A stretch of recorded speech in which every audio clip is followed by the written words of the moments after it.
3절까지의 말씀입니다. 신약성경 111쪽 누가복음 11장 1절에서 13절까지의 말씀. 이제 하나님의 말씀을 봉독하겠습니다. 이 말씀을 봉독할 때에 살아계신 하나님의 음성을 다 함께 들으실 수 있기를 바랍니다. 하나님의 말씀입니다. 예수께서 한 곳에서 기도하시고 마치심에 제자 중 하나가 여짜오되 주여 요한이 자기 제자들에게 기도를 가르친 것과 같이 우리에게도 가르쳐 주옵소서. 예수께서 이르시되 너희는 기도할 때에 이렇게 하라. 아버지여 이름이 거룩히 여김을 받으시오며 나라가 임하시오며 우리에게 날마다 일용할 양식을 주시옵고 우리가 우리에게 죄지은 모든 사람을 용서하오니 우리 죄도 사하여 주시옵고 우리를 시험에 들게 하지 마시옵소서 하라. 또 이르시되 너희 중에 누가 벗이 있는데 밤중에 그에게 가서 말하기를 벗이여 떡 3덩어리를 내게 구워달라. 내 벗이 여행 중에 내게 왔으나 내가 먹일 것이 없노라 하면 그가 안에서 대답하여 이르되 나를 괴롭게 하지 말라. 문이 이미 닫혔고 아이들이 나와 함께 침실에 누웠으니 일어나 내게 줄 수가 없노라 하겠느냐. 내가 너희에게 말하노니 비록 법됨으로 인하여서는 일어나서 주지 아니할지라도 그 간청함을 인하여 일어나 그 요구대로 주리라. 내가 또 너희에게 이르노니 구하라 그러면 너희에게 주실 것이요 찾으라 그러면 찾아낼 것이요 문을 두드리라 그러면 너희에게 열릴 것이니 구하는 이마다 받을 것이요 찾는 이는 찾아낼 것이요 두드리는 이에게는 열릴 것입니다. 너희 중에 아버지 된 자로서 누가 아들이 생선을 달라 하는데 생선 대신에 뱀을 주며 알을 달라 하는데 전갈을 주겠느냐. 너희가 악할지라도 좋은 것을 자식에게 줄 알거든 하며 너희 하늘 아버지께서는 구하는 자에게 성령을 주시지 않겠느냐 하시니라. 네. 함께 기도하겠습니다. 아버지 하나님, 이제 하나님의 백성들이 모여서 머리를 숙여 하나님의 음성을 듣고자 합니다. 주님 이 시간 함께 하시고 들을 수 있는 귀를 열어주시며 우리의 마음밭이 옥토밭으로 만들어 주시어서 하나님의 말씀이 떨어질 때에 자라나게 하시고 열매 맺게 하여 주시옵소서. 진리의 영이신 하나님, 지혜의 영이신 성령님께서 이 시간 함께 하셔서 그 하나님의 말씀을 잘 깨달아 알아가는 귀한 시간 되게 하여 주시옵소서. 성령 하나님께서 부족한 종의 입술과 마음과 생각을 지키시고 주신 말씀 증거하게 부족함이 없도록 인도하여 주시옵소서. 예수님의 이름으로 기도하옵나이다. 아멘. 우리가 예수님을 묵상하면 묵상할수록 예수님의 관심은 사람에게 있었다라고 하는 것을 알 수가 있습니다. 하나님을 떠나 제 마음대로 살아가는 하나님의 백성들이 하나님께로 돌아오도록 우리 예수님은 가르치시고 전도하시고 고치셨던 것을 우리는 알 수가 있죠. 공생의 기간 동안에 예수님은 다른 그 어떤 것보다도 사람에 대한 관심이 많으셨습니다. 그 사람을 살리고자 온 힘을 기우셨던 분이 바로 예수님이시죠. 또 하나 예수님을 묵상하며 묵상할수록 예수님은 늘 기도하셨다라고 하는 것을 우리는 알 수가 있습니다. 예수님은 여러 곳에서 여러 가지 모양으로 기도하셨던 분입니다. 예수님은 세례 받으실 때도 기도하시며 하나님의 음성을 들었습니다. 광야에서 40일간 금식 기도하실 때도 그 기도하시면서 사탄과 승리하셨죠. 예수님은 때로는 많은 무리를 비껴서 혼자 시간을 내어 기도하시기로 하셨고 또 장소를 마련하기도 하셨습니다. 예수님은 12사도를 세우시는 중요한 일에 있어서 밤을 새워 기도하시기도 하셨고 예수님은 제자들에게 신앙 고백을 요구하실 때도 기도하셨던 것을 보게 됩니다. 변화산의 그 영광을 경험하실 때도 예수님은 밤을 새워 기도하셨고 십자가의 고난을 앞두고도 밤을 새워 기도하셨던 예수님을 볼 수가 있습니다. 예수님은 베드로 한 사람을 위해서 기도하셨고 많은 성도들을 위해서도 기도하셨던 모습 또한 보게 됩니다. 예수님은요 자기를 십자가에 못 박는 원수들까지도 기도하셨고 또 뿐만 아니라 십자가에서 물과 피를 다 흘리시기까지 기도하셨던 것도 우리는 알 수가 있죠. 예수님의 일상이 기도였습니다. 특별한 경우에는 특별하게 기도하셨고 평범한 삶 속에서는 늘 새벽에 밤을 새워 우리 주님은 기도하셨던 것입니다. 한적한 곳에서도 기도하셨지만 소란한 군중 속에서도 기도하셨습니다. 당신 스스로를 위해서도 기도하셨지만 예수님을 부인하고 핍박하는 다른 사람들을 위해서도 예수님은 기도하셨습니다. 예수님은 어떻게 보면 삶 자체가 기도하시는 분이셨습니다. 여러분, 하나님의 아들이신 예수님 이렇게 기도하셨다면 오늘 하나님의 백성들, 연약한 우리들은 두말할 것도 없이 기도하는 것이 당연한 것이죠.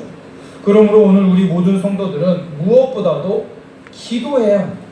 우리는 기도하지 아니하면 살아갈 수 없습니다. 여러분, 우리가 기도가 무엇이냐라고 이야기할 때 어떤 분들이 이런 이야기를 이야기합니다. 호흡이다. 영적인 호흡이다 라고 말하고 있습니다. 여러분, 이 말을 우리는 조심 있게 말씀하셔야 됩니다.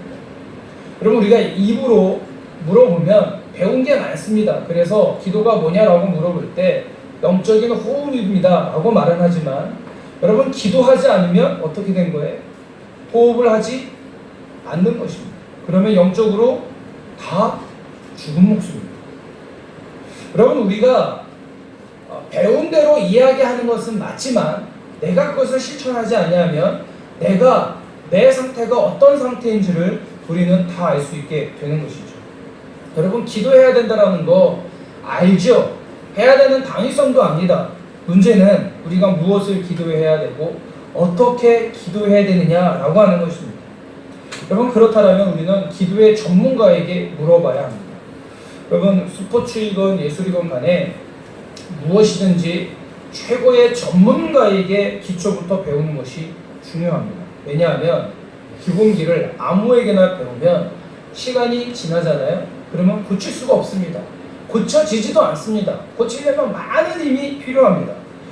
마찬가지로 영적인 세계에도 마찬가지인데 기도는 우리가 하나님의 아들이신 우리에게 기도의 모범을 보여주셨던 그 예수님에게 배우는 것이 가장 확실한 방법입니다. 여러분, 그렇다면 주님으로부터 배울 수 있는 기도 도대체 어떤 것이냐라고 하는 것입니다.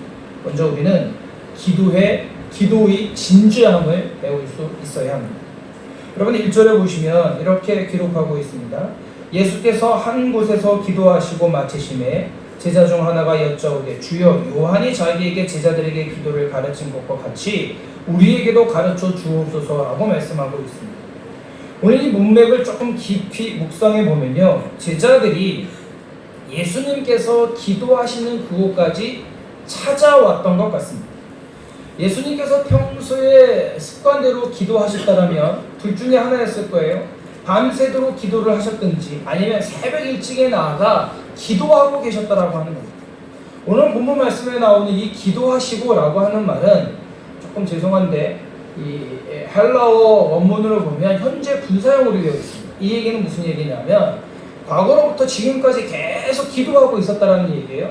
그래서 제자들이 왔음에도 불구하고 예수님은 그 시간에도 계속해서 기도하고 계셨다라고 하는 것을 말하고 있는 것입니다. 여러분, 그 예수님이 기도하고 계시는 모습이 얼마나 진지했는지 제자들이 찾아왔는데 제자들이 감히 예수님을 방해할 수가 없었습니다. 예수님을 방해할 수 없어서 예수님이 기도하기를 마치시기까지 옆에서 기다리고 있었던 것입니다. 그리고 예수님이 언제 기도가 끝나나라고 숨죽여 그 예수님을 바라보고 있었다라고 하는 것이죠.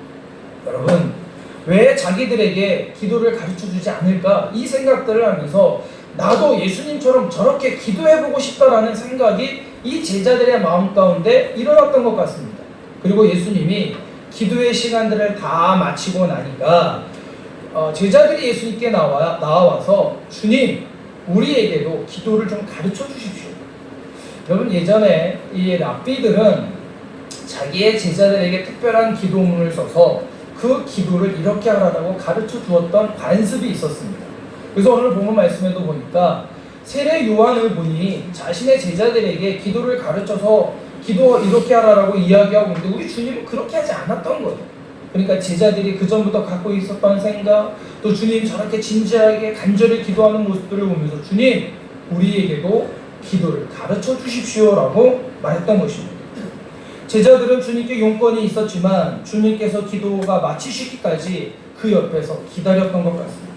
주님께서 기도하는 모습이 너무도 진지하니 감히 주님을 방해할 수 없었던 것입니다. 주님께서 기도하는 그 시간이 너무도 거룩하게 느껴지니 감히 주님을 부를 수 없었던 것이죠. 여러분, 그런 의미에서 우리의 주님으로부터 배울 수 있는 첫 번째 배워야 할 것은 진지함입니다. 이 말은 조금 더 다른 말로 표현하자면 간절함입니다. 하나님께 드리는 간절한 기도에는 반드시 진지함이 내포되어져 있습니다. 무엇인가 꼭 드리고 싶은 말이 있음에도 그분께 감히 다가가지 못할 정도로 간절히 기도하는 그 기도의 진지함이 오늘 우리가 배워야 할 첫 번째 교훈이다라고 하는 것이죠.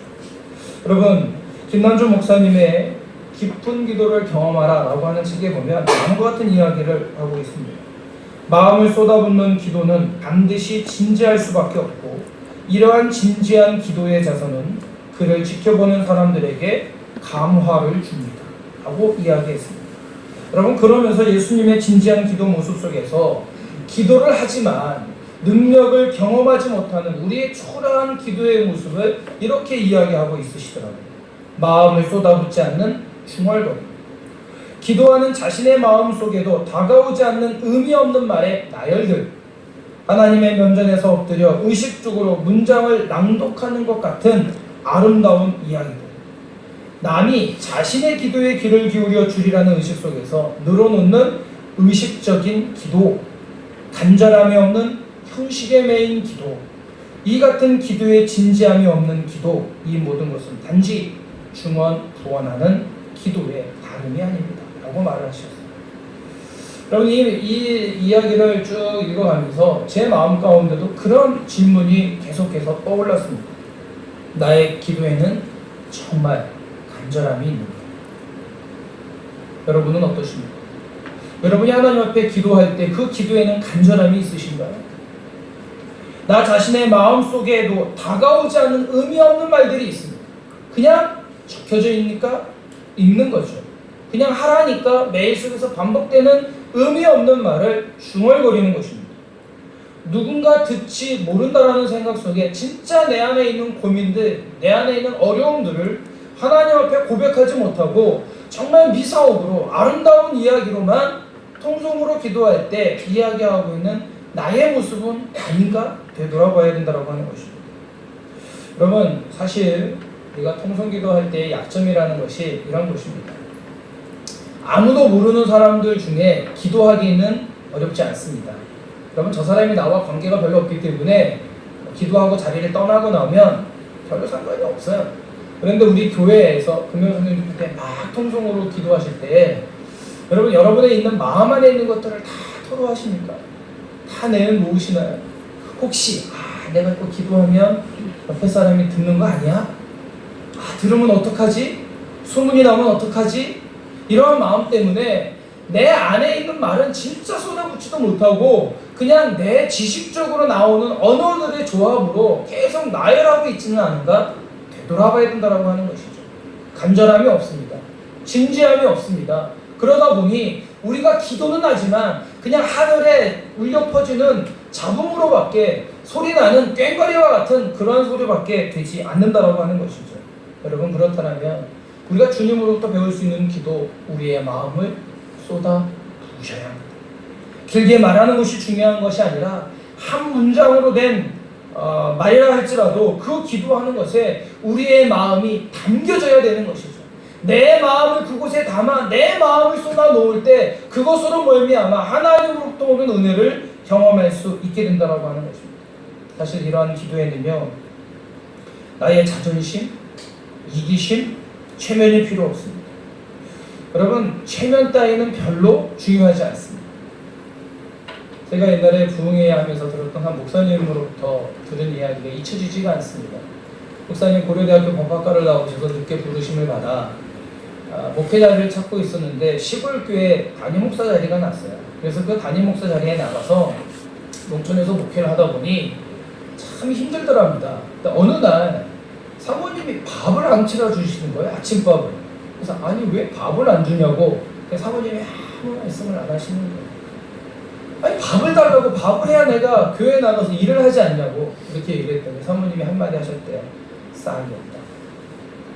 그 말을 듣는 순간에 얼마나 속이 상하는지, 얼마나 남편으로서 자존심이 상하는지, 부끄럽고 부끄럽고 미안해서 그 자리에 있을 수가 없더라는 거예요. 그래서 목사님이 그 교회 뒷산에 올라가서 기도를 하셨대요.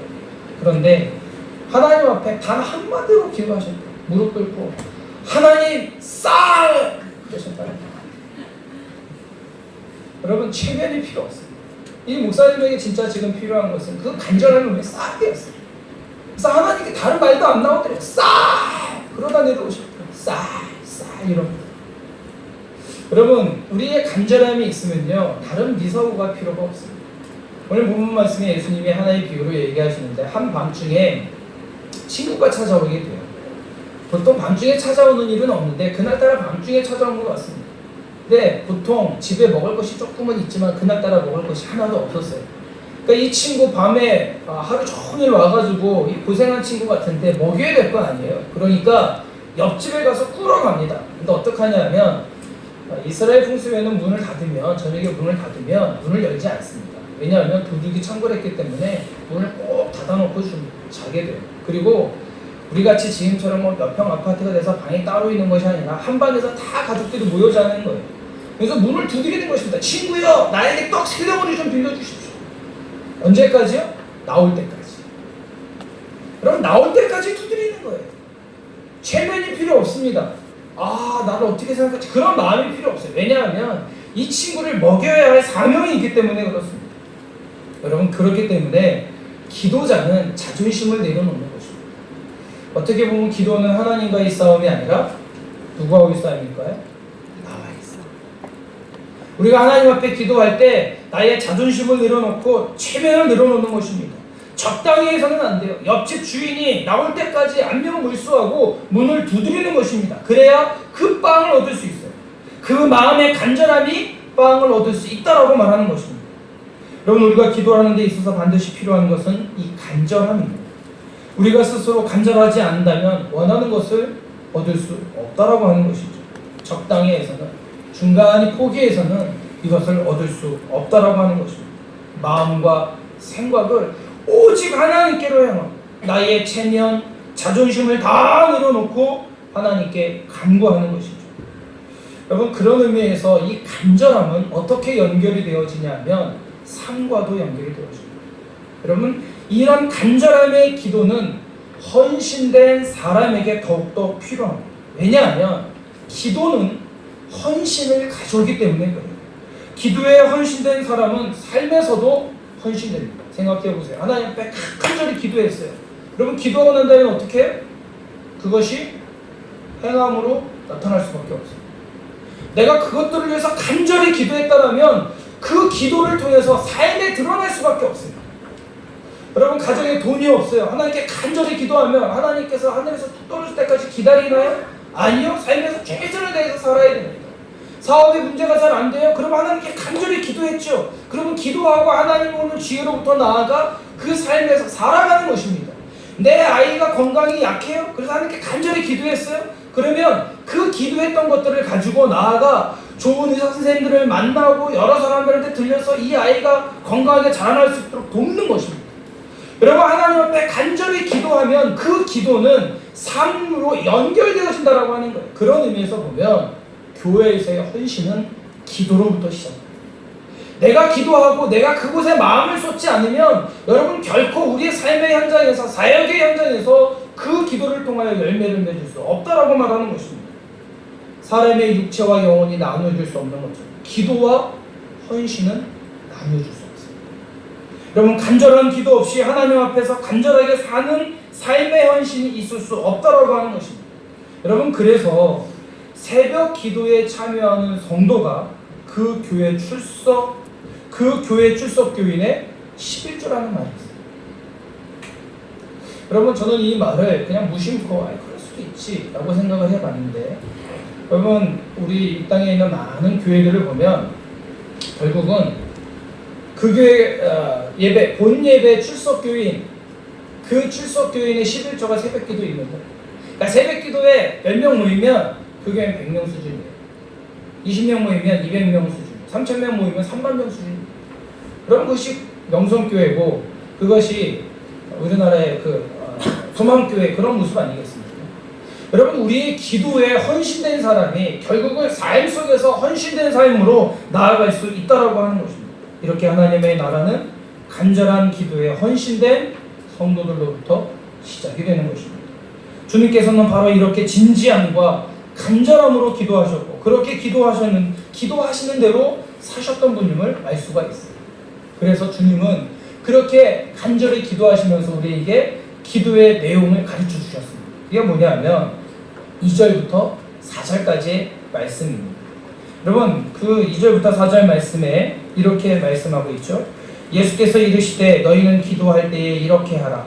아버지여, 이름이 거룩히 여김을 받으시오며 나라가 임하시오며 우리에게 날마다 일용할 양식을 주시옵고 우리가 우리에게 죄 지은 모든 사람을 용서하오니 우리 죄도 사하여 주시옵고 우리를 시험에 들게 하지 마옵소서 하라고 말씀하셨습니다. 여러분, 이 누가복음에 나와 있는 주기도문은 마태복음 6장에 나와 있는 주기도문과 조금 다르긴 합니다. 그러나 그 내용은 거의 비슷합니다. 예수님께서 이 기도의 내용을 가르쳐 주셨던 것은 기도는 삶과 연결되기 때문에 그렇습니다. 간절함으로 하나님께 기도했던 사람은 그 기도한 대로 살아갈 수밖에 없는데, 그 기도할 수밖에 살아갈 수 없는 내용이 뭐냐면 바로 오늘 예수님이 가르쳐 주신 기도의 내용들이죠. 여러분, 이 내용을 좀 요약해보면 10계명이 1계명부터 4계명까지 하나님과의 관계, 5계명부터 10계명까지가 몇 번째 계명까지가 인간과의 관계를 이야기했다면 오늘 두 가지로 나눌 수 있습니다. 하나는 하나님의 영광을 위해서, 하나는 인간의 필요를 위해서 주님께서 기도하십니다. 먼저 하나님의 영광을 위한 부분인데, 온 세상이 아버지를 하나님으로 받아들이는 것과 아버지의 나라가 이 땅에 오기를 예수님이 기도하고 계십니다. 그래서 예수님은 그렇게 사셨던 거예요. 사람들의 영혼을 구하고 하나님 나라의 비밀을 말씀하시고 하나님의 나라가 이런 것이라고 고치시고 귀신을 내어쫓으시고 가르치셨던 그 사역이 바로 이 아버지의 나라가 오게 하기 위하여, 아버지의 이름이 많은 사람들에게 인정받도록 하기 위하여 그렇게 사셨던 거예요. 또 하나, 두 번째로는 인간의 필요를 위한 기도인데, 필요한 양식을 주시고 우리에게 잘못한 사람을 용서하시고 우리 죄를 용서하시고 시험에 들지 않도록 예수님 기도하셨던 것입니다. 여러분, 주님께서 가르쳐 주신 기도는 단순히 주문을 외우는 말로만 하는 기도가 아니었습니다. 주님이 기도하셨던, 가르쳐 주신 그 기도의 내용대로 예수님이 이 땅에서 사셨죠. 필요한 양식들을 사람들에게 공급해 주셨습니다. 주님께서 우리를 십자가에서 죽으시기까지 우리를 용서해 주신 거예요. 그래서 우리에게 새 계명을 하나 주셨는데, 성도를 서로, 이웃을 서로 사랑하라고 하는 거예요. 여러분, 사랑을 해야 용서할 수가 있습니다. 그 사랑이 허다한 죄를 덮기 때문에 그런 거예요. 그래야 용서하는 거예요. 여러분, 그렇게 주님은 용서하셨죠. 그리고 늘 시험에 들지 않도록 뭐 하셨어요? 기도하셨습니다. 마음에 원하는 것들을 계속 밀어내셨습니다. 늘 하나님의 뜻을 구하며 사셨던 분이 바로 예수님이신 것이죠. 예수님께서는 기도하신 대로 사셨다라고 하는 것입니다. 여러분, 이것은 오늘날 우리가 기도하는 대로 살아야 하는 것과도 마찬가지입니다. 나의 기도는 골방에서의 기도, 교회에서의 기도만으로 끝나는 것이 아닙니다. 그런 아침에 세수를 하고 면도를 하고 식사를 하고 커피를 하고 나가서 운동을 하면서도, 그리고 나아가 차를 타고 이동하면서도 계속 우리는 하나님과 대화하는 것입니다. 내 마음을 활짝 열어서 하나님께서 내 삶에 임하시도록 그 능력을 구하는 것이죠. 낮에 사람을 만나고 메일이나 SMS를 보내고 운동하는 순간에도 나를 통해 이루실 하나님의 영광, 인간의 필요를 구하는 것입니다. 내가 만나는 사람들에게 통로가 되어져서 그들로 하여금 하나님을 믿도록 이끌어가는 것이죠. 내 삶을 통하여 하나님의 영광이 더욱더 드러나도록 해야 된다고 하는 것입니다. 그렇게 기도란 내 삶을 통해 이루어지는 것입니다. 진지함과 간절함의 열매가 주님의 기도를 통해서 온전히 드러나게 된다라고 말하는 것입니다. 우루과이 한 성당에 가면 다음과 같은 기도문이 쓰여져 있다고 합니다. 이런 내용이 한번 들어보십시오. 하늘에 계신 이라고 하지 말라. 세상 일에만 관심을 두고 있다며 우리라고 말하지 말라. 너 혼자만을 위해 살고 있다며. 아버지라고 부르지 말라. 아들 딸처럼 살고 있지 않다며. 아버지의 이름을 거룩하게 하시며 라고 기도하지 말라. 입술로는 하나님을 부르지만 마음은 멀리 있다며. 아버지의 나라가 오게 하시며 라고 기도하지 말라. 하나님 나라와 세상 나라를 혼동하고 있다며.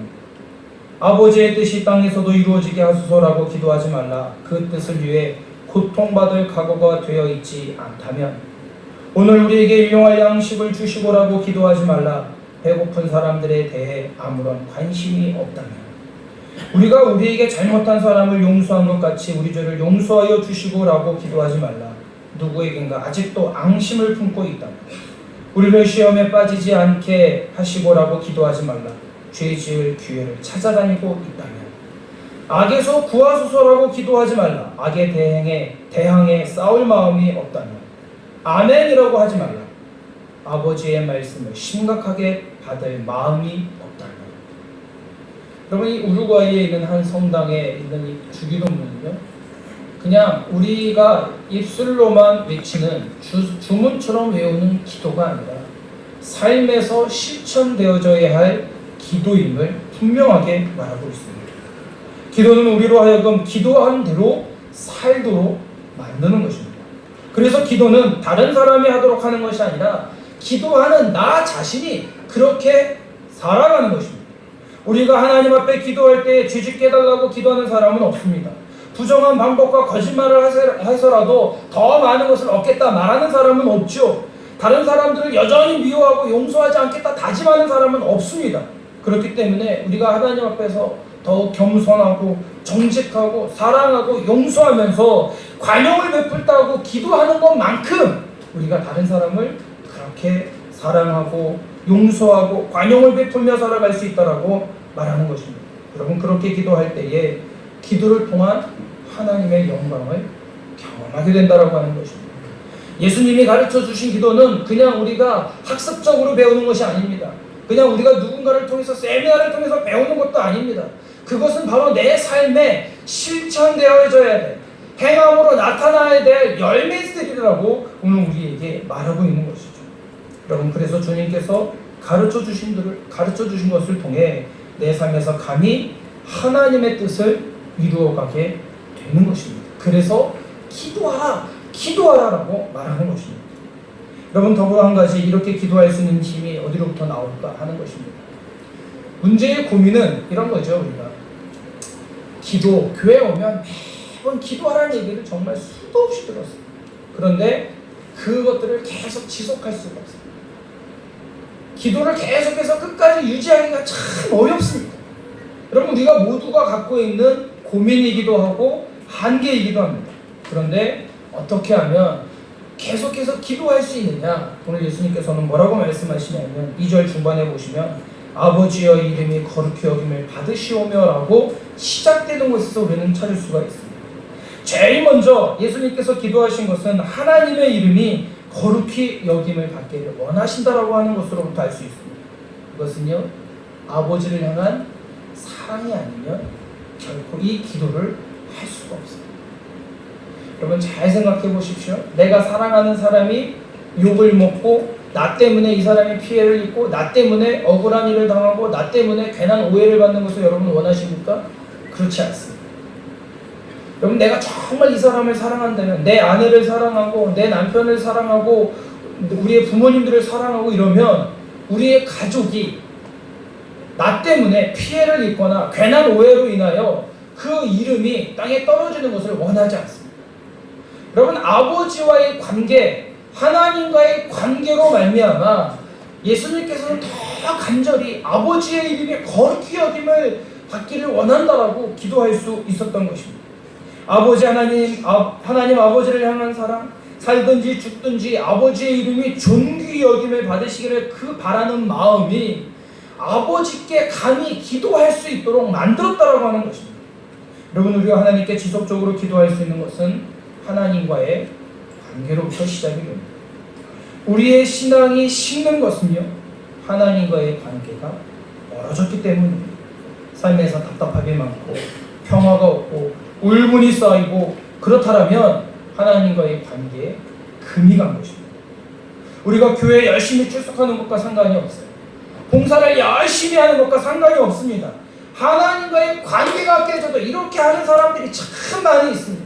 그러나 하나님과의 관계가 깨어지는 결정적인 의미가 뭐냐? 깨어졌다라고 하는 결정적인 증거가 뭐냐? 기도하지 않는 것입니다. 여러분, 사랑하면 그분을 더 보고 싶습니다. 사랑하면 더 함께하고 싶어요. 여러분, 이런 거잖아요. 연애해 보실 때의 생각들 좀 떠올려 보십시오. 연애할 때 밤새도록 퇴근해서 만나가지고 이렇게 밥 먹고 여기저기 다니고 막차 태워서 보냈는데 가면서 전화하고 집에 가서 자기야 보고 싶어. 그리고 아침에 일찍 일어나서 피곤한데도 불구하고 일찍 일어나서 애 만나러 또 나가요. 왜 그렇습니까? 사랑하면 계속 보고 싶고, 사랑하면 같이 있고 싶고, 사랑하면 그와 함께하는 시간들이 너무나 즐거운 거예요. 여러분, 그런 의미에서 보면 여러분, 하나님과의 사랑의 관계가 회복되었을 때 제일 첫 번째 나오는 표시가 뭐냐면 기도하는 거죠. 내가 은혜 받잖아요. 그러면 그 다음날 새벽에 바로 아침에 나와서 여러분, 내 마음이 식어지잖아요. 그러면 내 이 자리에서 조금씩 멀어지기 시작합니다. 왜 기도해야 되는지도 모르고 기도를 할 필요도 느끼지도 못하는 경우들이 너무도 많더라고 하는 것입니다. 여러분, 하나님과의 관계가 깊지 않으면 기도하기가 참으로 힘이 듭니다. 누군가에게 나에게 은혜를 끼치지 않는다면 기도하지 못해요. 기도의 자리로 나오기가 너무 어렵다고 하는 것입니다. 하나님과의 관계가 깊지 않다면 스스로 기도할 수 없게 된다고 하는 것입니다. A.W. 토저라고 하는 분이 이런 이야기를 하셨습니다. 하나님과 가까이 하면 할수록 우리는 하나님의 형상으로 닮아가게 된다. 하나님을 가까이 하면 가까이 할수록 하나님의 형상으로 닮아가게 된다라고 말했습니다. 여러분, 이 말은 하나님과의 관계가 깊어질수록 하나님과 더욱더 가까이 있고 싶어하고 그러므로부터 하나님으로부터 오는 그 형상이 계속해서 회복되어지는 것이죠. 하나님처럼 살아가는 것입니다. 여러분, 내 힘, 내 능력, 내가 갖고 있는 한계로는 이걸 할 수가 없습니다. 여러분, 어떻게 나를 미워하는 사람을 사랑할 수 있겠어요? 나에게 핍박하는 사람을 어떻게 품을 수 있겠습니까? 이건 도저히 불가능합니다. 그러나 하나님과의 관계가 깊어지면 깊어질수록, 하나님과 가까워지면 가까워질수록 우리 안에 있는 하나님의 형상이 회복되어져서 그 하나님의 형상으로 그들을 품을 수 있고 허다한 죄를 덮을 수 있게 되는 것입니다. 그래서 하나님의 영광을 위해서는 나 하나 희생되는 것은 아무것도 아닌 것입니다. 하나님의 영광을 위해서는 나 하나 죽는 것은 아무것도 아니라고 하는 것이죠. 하나님을 향한 사랑, 하나님의 이름이 거룩히 여김을 받고 하나님이 영광 받으시기를 바라는 그 믿음은 우리로 하여금 하나님의 얼굴을 구하는 환경, 상황 때문이 아닙니다. 우리 마음속에서 식어진 사랑과 믿음 때문입니다. 하나님을 향한 사랑이, 하나님을 향한 믿음이 식어지니 기도의 자리로 나아가 기도할 수 없는 것입니다.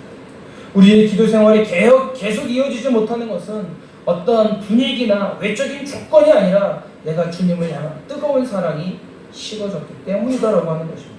그리고 우리 속에서 하나님의 영광 받으시기를 사모하는 소망 대신에 다른 것들에 대한 사랑이 자리 잡고 있기 때문에 그 하나님을 바라볼 수 없는 것이죠. 따라서 사랑하는 성도 여러분, 하나님을 바라보십시오. 그 주님을 더욱더 바라보실 수 있기를 바랍니다. 신실하신 그 주님의 사랑을 기억하실 수 있기를 바랍니다. 그 하나님의 약속을 분명히 믿고 나아갈 수 있기를 바랍니다. 자기 아들을 아끼지 아니하시고 내어주시니가 우리에게 이 모든 좋은 것을 은사로 주시지 아니하겠느냐라고 오늘 사도 바울은 우리에게 말씀하고 있습니다. 주님께서는 너희 중에 아버지 된 자로서 누가 아들이 생선을 달라 하면 뱀을 주며 또 알을 달라 하면 전갈을 주겠느냐라고 말하고 있습니다. 악한 아버지일지라도 자기 아들에게, 자기 자식들에게 좋은 것을 줄 줄 알거든 하물며 하늘 아버지께서 너희에게 좋은 것을 우리 좋은 것으로 성령을 주시지 아니하겠느냐라고 오늘 우리에게 말씀하고 있습니다. 사랑하는 성도 여러분, 우리 아버지 하나님은 참 좋으신 분이십니다. 우리 아버지 하나님은 우리가 구하는 것들을 분명히 주신다라고 약속하고 있습니다. 그 약속을 믿고 찾고 구하고 두드릴 수 있기를 바랍니다. 그렇게 아버지 하나님의 신실한 사랑을 의지하여 구하고 찾고 두드리면 선물로 주시겠다라고 하신 이 약속을 믿으실 수 있기를 바랍니다. 그래서 구하는 자가 받게 될 것이고 찾는 자가 찾아낼 것이고 두드리는 자에게 열릴 것이다라고 하는 이 약속의 말씀을 믿고 하나님 앞으로 나아가 하나님께 기도하는 저와 여러분들이 되실 수 있기를 간절히 바랍니다. 사랑하는 성도 여러분, 기도는 이론이 아닙니다. 기도는 학습도 아닙니다. 기도는 생각으로만 머무는 것도 아닙니다. 기도는 말로만 되는 것이 아닙니다. 기도에 관한 지식을 채우는 사람들이 아니라 기도하는 성도들이 되실 수 있기를 주의 이름으로 축원합니다. 아멘. 기도에 관한 이론으로 능숙하게 된 사람들이 아니라 몸으로 실천할 수 있는 기도의 사람들이 되실 수 있기를 다시 한번 주님의 이름으로 축원합니다. 아멘. 기도하겠습니다. 아버지 하나님, 참으로 감사합니다. 오늘 이렇게 예수님의 기도를 통하여 우리가 배워야 할 것들을 가르쳐 주시니 참으로 감사합니다. 듣는 것에서 멈추는 것이 아니라 들은 대로 실천할 수 있는 우리 모든 성도들 되게 하여 주시옵소서. 예수님처럼 간절하게 기도하게 하시고 간절하게 기도한 것들을 삶 속에서 이루어나가게 하시고 삶 속에서 이루어나간 것들을 삶을 통하여 열매 맺을 수 있도록 주님 우리 모두에게 은혜를 베풀어 주시옵소서. 그리고 우리 한마음교회 성도들 하나님 앞에 기도하며 하나님과의 더욱더 깊은 관계가 회복되게 하시고 하나님을 알아감으로 하나님으로부터는 기쁨과 감사가 흘러넘칠 수 있도록 우리들을 이끌어 주시옵소서. 예수님의 이름으로 기도하옵나이다. 아멘. 함께 자리에서 일어나셔서 내는 주의 영광을 앞에 찬양하겠습니다.